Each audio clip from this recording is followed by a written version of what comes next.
Hello and welcome back again mga katropa.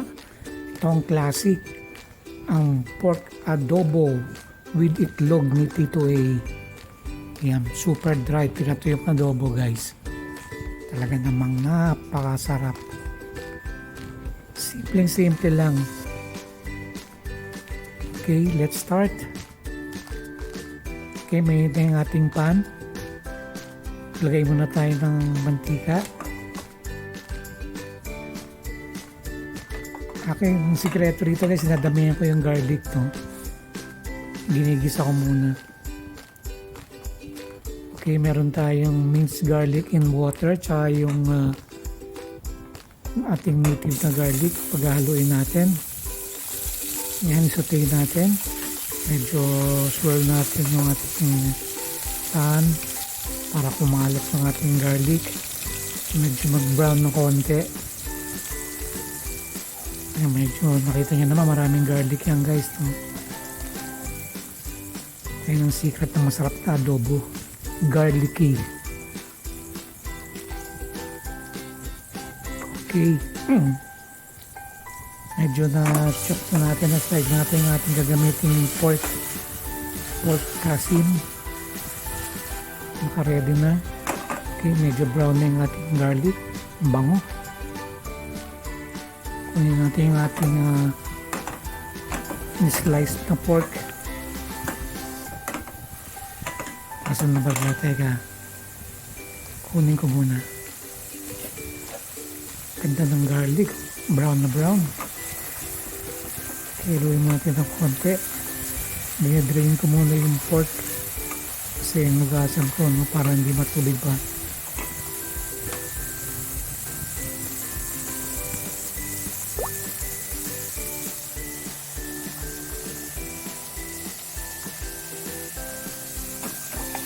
Ilagay na natin yung ating sliced pork kasim. Iniwa ko siya na medyo maliliit. Parang mas malaki sa bite size. Madaling kainin. Ayan, haluin lang natin itong haluin. Lagyan natin ng konting patis, fish sauce. Konting-konti lang. Pampadagdag din ng flavor yan eh, habang ginigisa natin. Haluin natin ng haluin.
Nagisa natin maigi ang ating pork.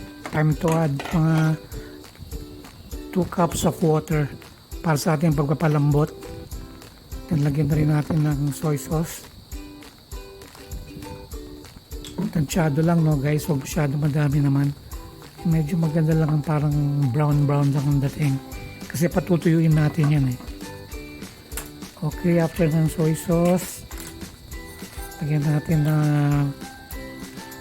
cracked pepper. Dinamihan ko yung pepper.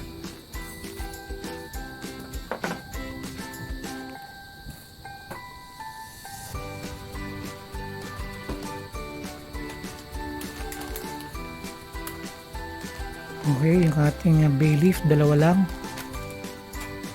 Hirap naman masyadong marami, no? Matapang. Sakto lang yung dalawa. pampabango. Then ito ang ating oyster sauce guys. Mga 2 tablespoon para medyo may konting sweetness. Tsaka yung color niya. Mas lalong gaganda pag may oyster sauce. Okay, haluin muna natin ang haluin bago natin ilagay yung ating vinegar. Kasi pag nilagay natin yung vinegar, hindi natin siya haluin para mas padali siyang lumambot pag pinakuluan natin. Okay, ilagay natin ang ating suka. Tansyado lang. Ayan na. Palambutin na natin. Sama-sama na yung mga ingredients dyan guys. I-monitor na lang natin once in a while kung lumalambot na yung ating meat. Tsaka i-reduce natin yung ating water. Dahil ang purpose natin siya medyo patuyuin natin para kumapit yung ingredients sa meat. Okay, check natin.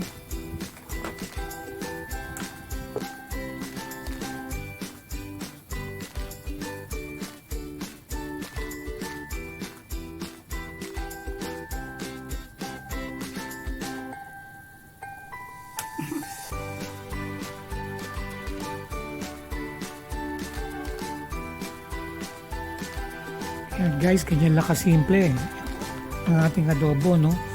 Sama-sama na ingredients, palalambutin na natin hanggang sa matuyo na yung ating pinakasabaw, no? Maging thick na yung sauce, kumapit na sa laman.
Okay, nare-reduce na yung sabaw. Medyo malambot na yung ating meat, no? Kulang pa, patutuyuin pa natin yan para kapit na kapit sa meat. At lasang lasa talaga ang pagka-adobo niya with a lot of garlic. Smells really good guys.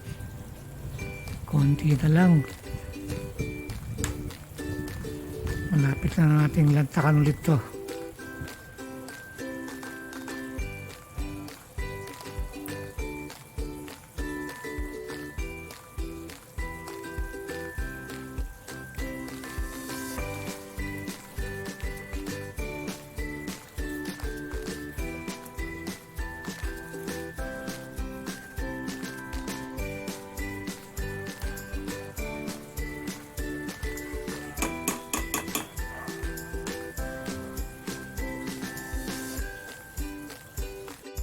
Okay, very thick na yung ating sarsa guys. Ilagay na natin yung itlog ni Tito A. Ayan guys, 3 itlog ni Tito A nilagay natin. Haluin lang natin ng haluin para mag-blend lahat, pati sa itlog ni Tito A, yung pinaka sauce.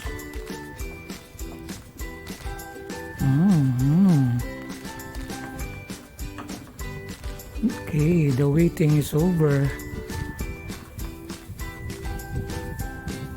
It's ready to serve. There you have it guys, ladies and gentlemen. Ang pork adobo with itlog ni Tito A. super dry with a lot of garlic. Talaga namang napakasarap kainin yan guys.